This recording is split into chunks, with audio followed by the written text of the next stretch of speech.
Olá, saudações com a paz de Cristo. Hoje, para mais um momento do Projeto Família, vamos fazer uma curta viagem hoje até o livro de Gênesis. Mas antes, eu queria primeiramente aqui estar relatando uma história aqui no baú das memórias, né? Voltando lá para os velhos tempos, sabe quando a gente fala assim, os velhos tempos que dão saudade, que as coisas eram tão boas nos velhos tempos, esses mesmos velhos tempos que ninguém quer voltar lá para viver tudo de novo, né? Todo mundo fala assim, coisa boa, que era um fogão a lenha nos velhos tempos, e um fogãozinho a lenha é show, né? É muito show. Mas imagina se fosse a sua única opção e você tivesse que, por exemplo, estar acendendo o fogo todo dia para esquentar um leite de manhã, para tomar no seu café ou para a mamadeira do filho, né? Imagina os velhos tempos em que a gente usava aquelas fraldas de pano, lembra disso? Então, é os velhos tempos, né? Mas hoje todo mundo compra a fralda descartável, né? E nesses velhos tempos, eu lembro aí de quando a gente estava ajeitando as coisas para casar e nós ganhamos um fogãozinho usado. Começar a vida, né? Tudo simplesinho. O pastor Edson vai lembrar disso. Ajudou a levar esse fogão até lá em casa. E o fogão chegou assim camuflado, né? Parecia assim um fogão 007, né? Disfarçado. Precisou ali ó, de uma geral e tal para colocar ele em funcionamento. Nos mesmos tempos em também, nós ganhamos uma máquina de lavar, uma Brastemp. E quando eu escutei assim, poxa, uma Brastemp, já logo pensei, né? Brastemp sempre foi sinônimo, né, de coisa boa. Ô, oh, bacana. É uma máquina velhinha, é usada, mas é uma Brastemp, né? E fomos lá buscar essa Brastemp e para encurtar a conversa, né? A Brastemp não estava funcionando. Tive que consertar uma Brastemp velha e rodou só um tempinho, aí já logo deu pau de novo e aquela coisa, né? Custava mais caro para comprar do que uma nova, né? Enfim, os velhos tempos, né? Lembra daquela geladeira? Não sei se foi o seu caso, foi a minha, né? Aquela geladeira, aquela cor assim, marrom, aquelas geladeiras antigas, né? Boa, mas que ressecava aquela borracha da porta, né? E não fechava. Então, é os velhos tempos lá onde nós começamos, às vezes, né? A vida lá atrás, né? Aí que ninguém quer voltar lá, né? E estava lembrando um pouco a respeito disso, porque a gente se depara com o contexto de Gênesis no capítulo 24, para iniciarmos aqui esse nosso momento juntos, uma palavra para edificar a sua família, para ser bênção para você. E nós encontramos aqui o servo de Abraão, no capítulo 24 de Gênesis, fazendo uma viagem para encontrar uma esposa para o filho Isaac, né? Filho de Abraão. Velhos tempos, né? E nós encontramos aqui, então, ele fazendo essa viagem. O versículo 10 relata isso, como ele tomou 10 camelos de Abraão e foi, né?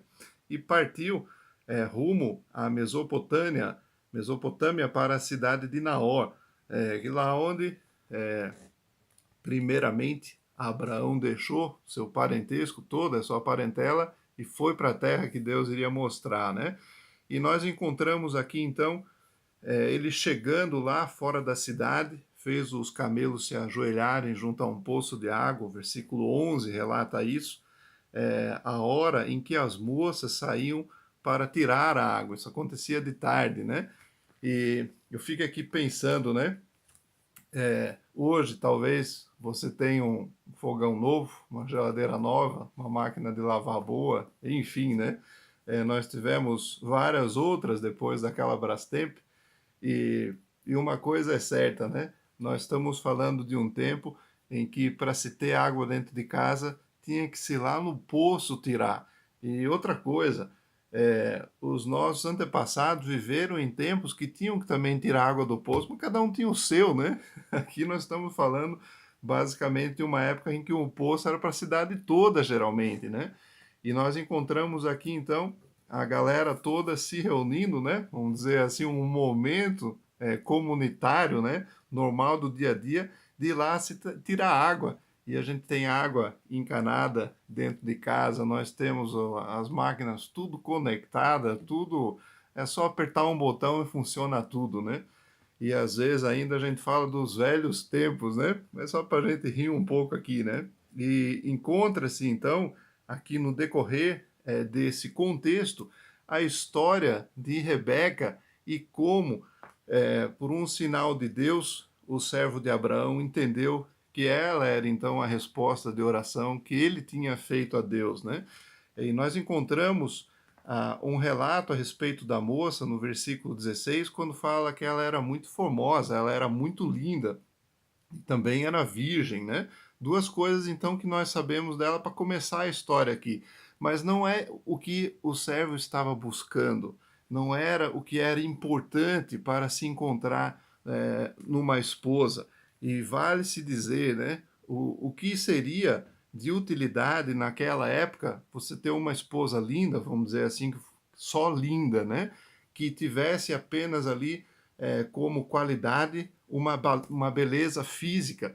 Como que isso ia ajudar você na hora de lavar a louça, né, na hora de lavar a roupa?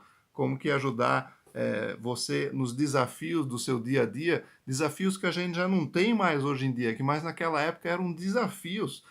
Se gastava tempo para fazer esse tipo de coisa, simplesmente para você ter um pouco de água dentro de casa. Era trabalhoso, era serviço. Então, como que uma mulher troféu iria então ajudar você nesse sentido? E aqui mulher troféu, a expressão que eu uso para se referir a uma mulher simplesmente que tem aquele brilho exterior, que parece um troféu ali de ouro, uma mulher bonita, tá? Mas é só, é só. Então nós encontramos aqui que o servo de Abraão entendia como uma resposta de Deus que essa mulher iria não apenas se prontificar a dar água para ele beber, mas também a todos os seus camelos. E é exatamente o que acontece quando nós encontramos no versículo 18 ela dizendo: Bebe, meu senhor. E prontamente baixando o cântaro para a mão, lhe deu de beber. Quer dizer, uma pessoa que é solícita, uma pessoa que tem prontidão, uma pessoa que se prontifica, mostra uma pessoa diligente, uma pessoa esforçada, alguém aqui que não tem a preguiça no couro, né? Alguém aqui que não espera que caia tudo no seu colo, que caia tudo do céu. Nós encontramos ela dizendo no versículo 19: Tirarei água também para os teus camelos. Quer dizer, ele não pediu, ela se prontificou, ela disse: Eu vou lá fazer isso até que todos bebam.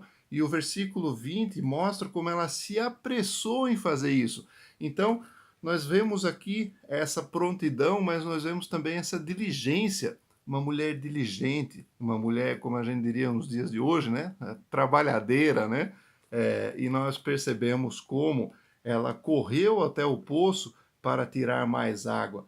Então, mentalize você um pouco nesse momento como era o esforço necessário naquela época para se tirar água, para que você tivesse ali uma água, quem sabe para lavar uma loucinha dentro de casa, tivesse água para cozinhar, você tivesse água ali para lavar suas mãos, enfim, vinha de todo um esforço para que na etapa final você tivesse aquela água ali disponível. E nós encontramos aqui um contexto diferenciado. Isso não apenas não tinha água canalizada dentro de casa, não estava canalizada de jeito nenhum, né? Você tinha que ir lá num poço tirar, né? Não sei se alguém aqui já viu filme antigo ou já se deparou com como era esses poços, né? Óbvio, tinha mais de um, né? Às vezes içado ali com uma corda, né? Uma espécie de um balde, por exemplo, para puxar água lá de baixo, ou com uma espécie de escada que você descia até lá embaixo para pegar essa água e depois subir. E nós encontramos aqui, então, como era usado esse cântaro e era carregado no ombro. Então, se você fizer uma pesquisa, você vai perceber que um cantro, ele tem em média entre 12 e 13 litros. E, óbvio, é feito de barro, uma coisa assim, é, uma coisa assim não muito prática, né? De se carregar, de se manusear. Também uma coisa pesada já por natureza, sem contar aí também aí os, sei lá, os 10, 12 litros que você está carregando junto, que você não enche até o topo, né? Para não estar ali às vezes andando e a água pulando fora. Vamos dizer então que você encheu com 10 litros. Nós estamos falando de um peso bacana aqui. Nós estamos falando aí de uma proximidade de quilos com litros, então só para você ter uma noção do peso aí de carregar um balde, em outras palavras, no seu ombro, né? Tá subindo ali as escadas, né, da fonte para fazer isso. E a gente vê aqui uma mulher que fez isso prontamente. A gente não vê aqui uma mulher fazendo corpo mole, uma mulher deixando que o próprio homem cuidasse disso. Quando nós lemos o contexto todo, nós vamos perceber mais adiante no capítulo que não apenas estava ali o servo de Abraão, óbvio, capaz de poder fazer um serviço desse, como ele tinha também todos os servos dele que acompanharam esses camelos na viagem. Quer dizer, não faltava gente ali para fazer esse serviço. Um monte de homem barbudo ali, em outras palavras, e não, a mulher se prontificou a fazer isso. A mulher que já tinha mais o que fazer, né? Que já tinha a sua tarefa, aqui ela prontamente faz isso. E o detalhe que eu queria chamar a atenção aqui, para a gente fazer uma continha de matemática que talvez nos ajude a entender um pouquinho melhor esse contexto e ter uma noção do serviço aqui de Rebeca. E eu queria apenas compartilhar aqui uma matemática rápida que eu fiz para a gente então entender que se um cântaro tem aí de 12 a 13 litros, né?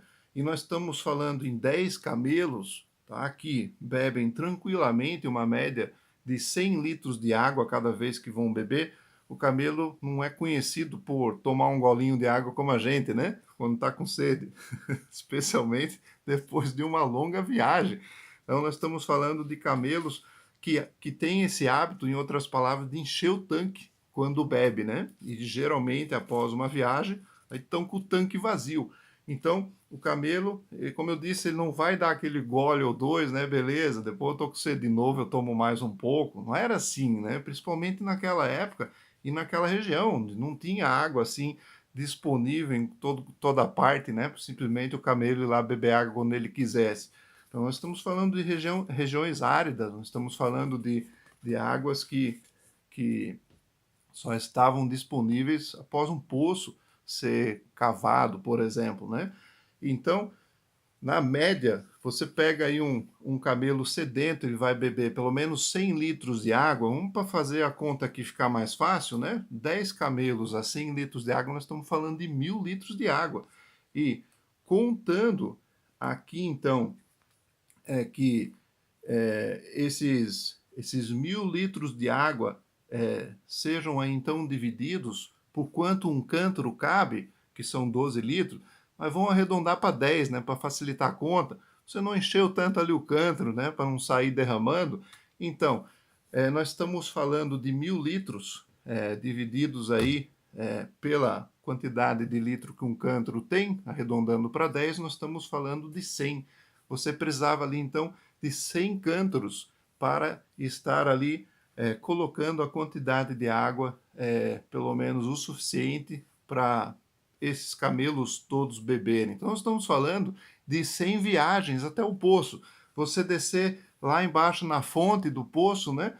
Encher o seu cântaro, subir de novo, voltar, despejar ali o cântaro no bebedouro, como mostra o versículo 20, e nós estamos falando aí, então, de um trabalho, um trabalho razoável, né? Como eu disse, numa região árida, numa região quente, né? Um trabalho estafante e uma mulher que se prontificou para fazer isso. Agora, um pouquinho mais de conjectura aqui dentro da matemática, se você entender que ela precisa de pelo menos 2 minutos para fazer uma viagem, descendo lá embaixo, até na fonte, né, do poço, carregando o cântaro cheio de volta até o bebedouro, vamos dizer que ela estava bem do lado do poço, né? Então, para ela conseguir fazer isso em 2 minutos. Vamos dar um desconto aqui, porque o versículo mostra que ela correu outra vez ao poço, quer dizer, cada vez que ela ia ao poço, ela ia correndo, quer dizer, uma mulher fazendo isso com esmero, fazendo isso com dedicação, com vontade, né? Mas vamos então que ela conseguisse fazer isso em 2 minutos cada viagem, né? Ela precisaria de pelo menos 3 horas e meia, se você fizer a matemática. Vamos que ela deu só 50 litros, né? Que eles fizeram uma viagem curta, não estavam com tanta sede, não é o caso aqui, mas vamos. Ainda assim daria 1 hora, mais de 1 hora e meia. Então, quer dizer, nós estamos falando do que ela se prontificou a fazer sem estar recebendo para isso, sem nem conhecer a pessoa, sem aqui ter nenhuma razão para se importar com os camelos dessa pessoa. Nós percebemos aqui uma mulher claramente com muito mais qualidades do que apenas uma beleza externa. E o ponto da nossa conversa hoje não focar aqui nas qualidades de uma mulher, muito embora a gente vê que naquela época, inclusive, era a função da mulher fazer isso, elas tinham até um horário que elas costumavam fazer isso ali de tarde. Nós encontramos aqui, então, muito mais do que apenas atributos bem-vindos numa mulher, atributos bem-vindos numa família. Queria aqui estar deixando alguns pontos para a gente considerar sobre a importância de cada um que faz parte da família ter essa questão de iniciativa, ter essa questão de diligência, ter essa questão de combater a preguiça que naturalmente mora no couro, a gente fala assim, né? Vai ter com a formiga preguiçoso, né? Diz Provérbios capítulo 6, quer dizer, Provérbios fala bastante disso, porque pela natureza humana disso ser muitas vezes comum da gente, de ter esse lado cômodo, de ter esse lado de deixar a coisa levar, né? De ficar de boa da sombra e da água fresca, enquanto que a nossa vida, a passagem nessa terra, envolve trabalho, envolve esforço, envolve suor, envolve canseira, envolve. Então, nós encontramos aqui atributos muito importantes para desenvolvermos no nosso caráter, que representam o próprio Deus que nós temos, como a Bíblia fala, que não dorme. Então nós temos um Deus que trabalha 24 horas por dia. Para o quê? Para que a gente possa levantar um dia de manhã sabendo que esse dia inicia com novas misericórdias, que Deus renovou para que a gente iniciasse mais um dia com a bondade dele, com a graça dele, com a proteção dele. Então nós falamos de um Deus que é diligente, trabalha e faz tudo por nós. E encontramos naturalmente também na composição de uma família muito trabalho. E hoje nós temos o quê? Nós temos aí a geração nem, né? Que nem come verdura e nem ajuda depois também a lavar o prato, né? Nós temos aí a geração dos que nem estudam, nem trabalham e nem fazem, né, nada, vamos dizer assim, né? E infelizmente nós temos uma geração criada por uma geração anterior que deixou a coisa ficar assim, que na verdade criou e está criando essa geração, a geração de pais que não ensinam o filho nem a lavar uma louça, nem a arrumar a própria cama, nem a organizar a sua própria bagunça. Nós estamos vivendo em tempos em que a gente perde a noção do que era encher um cântaro de água lá na fonte. Nós estamos perdendo a noção do que era o trabalho, às vezes, simplesmente para cozinhar, o trabalho de buscar lenha, de acender um fogão, de você cuidar do fogão, manter ele funcionando, em outras palavras, para cozinhar. E hoje não, é tudo no botão. A gente aperta tudo no botão, gira alguma coisa, e está funcionando e está ali e toca a vida, faz outras coisas, né? Não era assim nessa época. Agora, com todas as facilidades de hoje, está se perdendo muitas vezes o que? Os princípios. Está se perdendo muitas vezes esses atributos que são tão importantes, que formam o caráter das pessoas, e fazem elas ser quem elas são. E daí, nós estamos vendo a geração que está vindo e está muito claro como essas pessoas são. Então, o trabalho traz essa dignidade, o trabalho firma, ele nos prova, ele nos fortalece. São todas questões que Deus usa para nos forjar.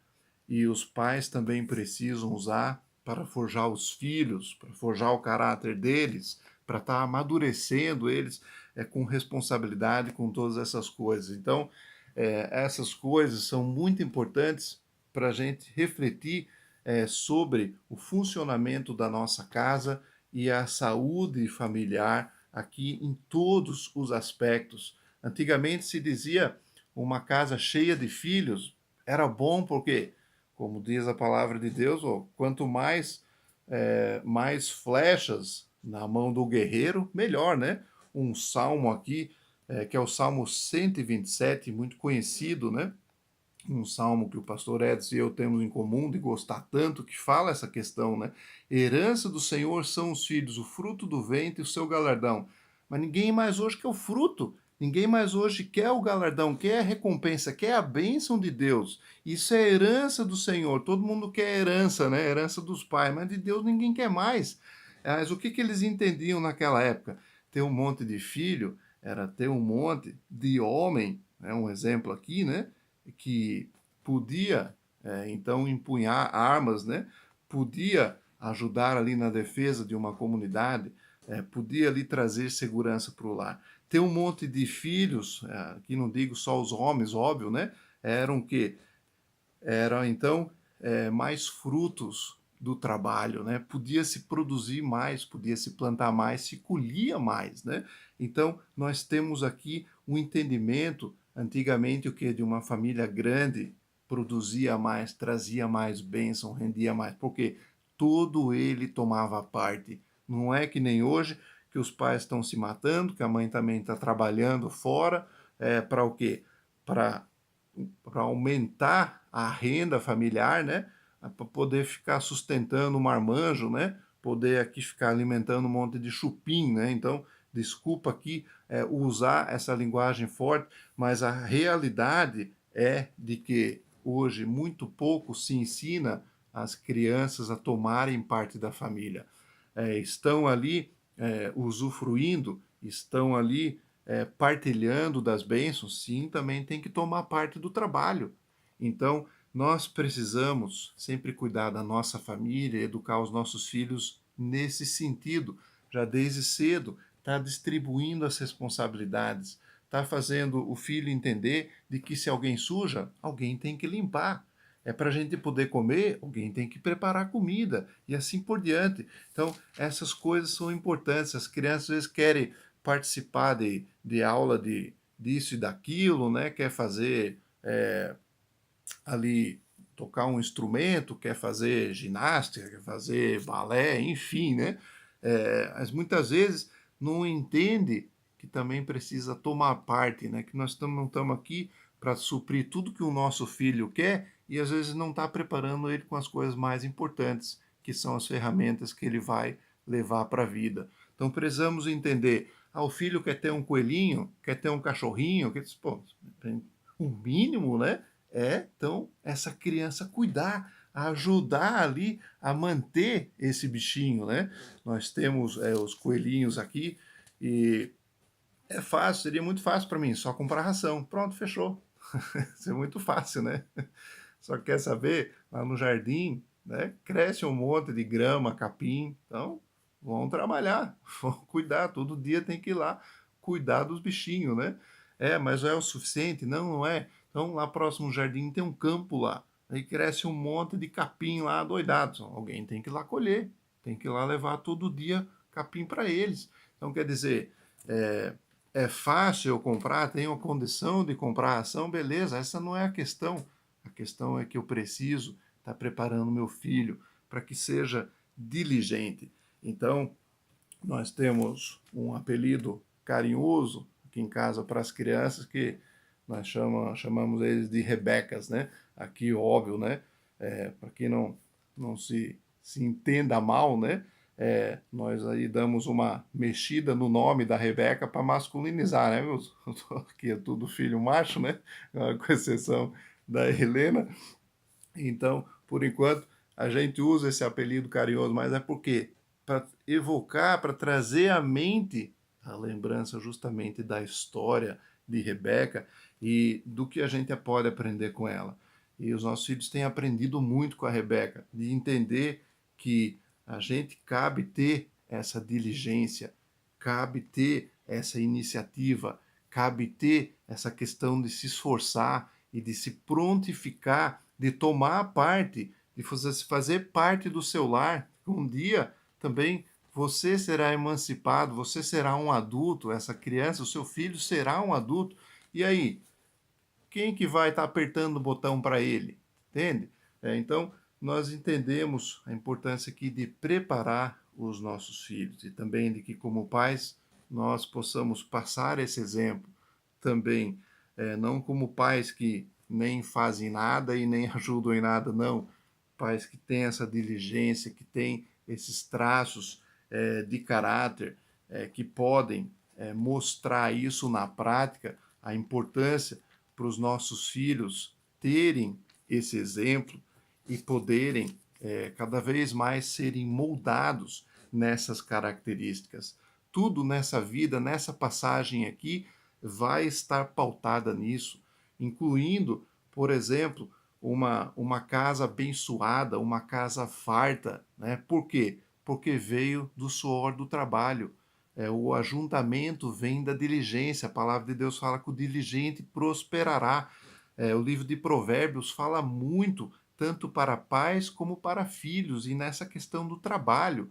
Fala sobre um filho que não ajuda na colheita, um filho que não ajuda na plantação, né? É um filho que envergonha os pais, né? Então nós encontramos tantas instruções pautadas nessa questão da diligência, do trabalho, porque isso é essencial para a nossa vida aqui na Terra, para estar formando esse caráter. Então, nós encontramos aqui muitos ensinos, obviamente na palavra de Deus, especificamente aqui hoje, do capítulo 24 de Gênesis, em que nós podemos estar tirando aqui muitas lições para estar passando para os nossos filhos e preparando eles para a vida. Como o servo de Abraão fazia no versículo 21, né? Ele observava em silêncio, atentamente, para saber se teria o Senhor levado a bom termo a sua jornada ou não.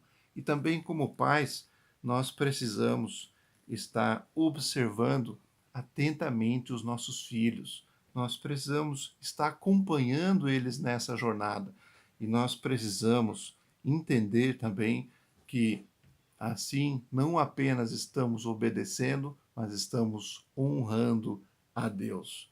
São, são momentos difíceis que nós vivemos nessa geração do mimi, né? Nessa geração Nutella, tantos termos que têm surgido aí, mas as pessoas mesmo não percebem que isso não está caindo do céu. Para estar se tornando uma geração assim, é porque a geração raiz está deixando de ser raiz e está deixando de preparar a nova geração. Nós não somos responsáveis pelos outros e não conseguimos mudar o mundo nesse sentido, mas a gente consegue, pelo menos dentro da nossa casa, estar exercendo essa influência e fazendo o nosso papel. E de entender que em tempos que ninguém mais quer ter filho, por que será, né? Porque dá trabalho, porque é um cântaro pesado nas costas muitas vezes, porque tem que descer no poço até lá embaixo na fonte para pegar água. Quer dizer, ter filhos dá trabalho e exige bastante diligência da nossa parte. E resumindo, né, a gente volta muitas vezes para falar do que a gente está vendo hoje, dessa geração molenga que está vindo, mas a gente não percebe que muitas vezes os pais também estão sendo molengas, porque não querem mais esse tipo de trabalho. É muito mais fácil deixar o trabalho em casa e ir para o mercado de trabalho. A própria mulher, né? A gente vê a diferença do tempo antigo e de hoje. Não estou falando aqui que a mulher não deva trabalhar ou nem possa.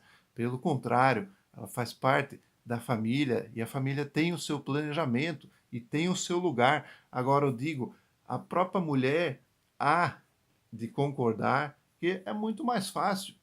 Tanto que o homem que se preze sabe disso.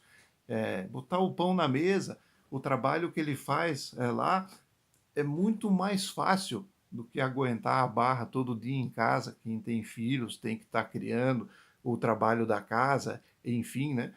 Quer dizer, até para a mente é muito mais tranquilo. A gente tem o estresse do trabalho na rua, tem as coisas, beleza, mas a gente tem a pausa, a gente volta para casa, a gente descansa, a gente bate o ponto e deu, né?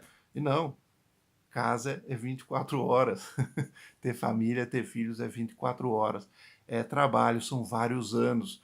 E a gente vê cada vez mais as pessoas querendo ter mais bicho do que animal. Desculpa, do que filho, em outras palavras. Muito mais fácil ter animal, criar eles, deixar ele ali num, sei lá, por exemplo, um periquito, né? Deixar na gaiola, enfim, é muito mais fácil do que criar um ser humano.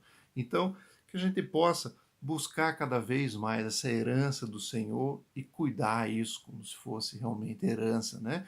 Cuidar desse galardão, dessa recompensa, desse presente, dessa bênção que Deus tem nos dado e também desejar por isso aqueles que estão começando ainda a sua vida familiar, né? Começando aí a crescer a sua família, né? E considerar que sim, isso é um empenho, é trabalho, mas isso honra ao Senhor e isso também leva o reino de Deus para frente.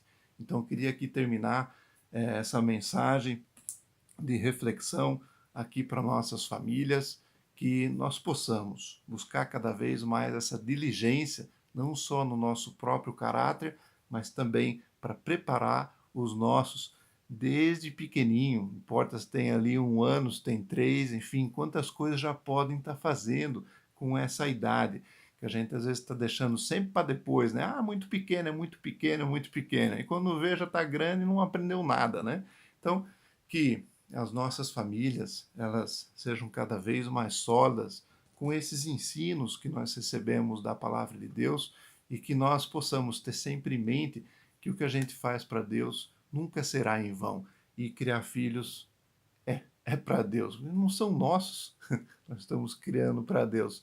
Estamos aqui preparando eles para também irem fazer a sua missão, né, o seu plano de vida. Então, Deus abençoe a todos, Deus abençoe as nossas famílias para que cresçam e se firmem e fiquem cada vez mais sólidas para a honra e glória do Senhor. Amém?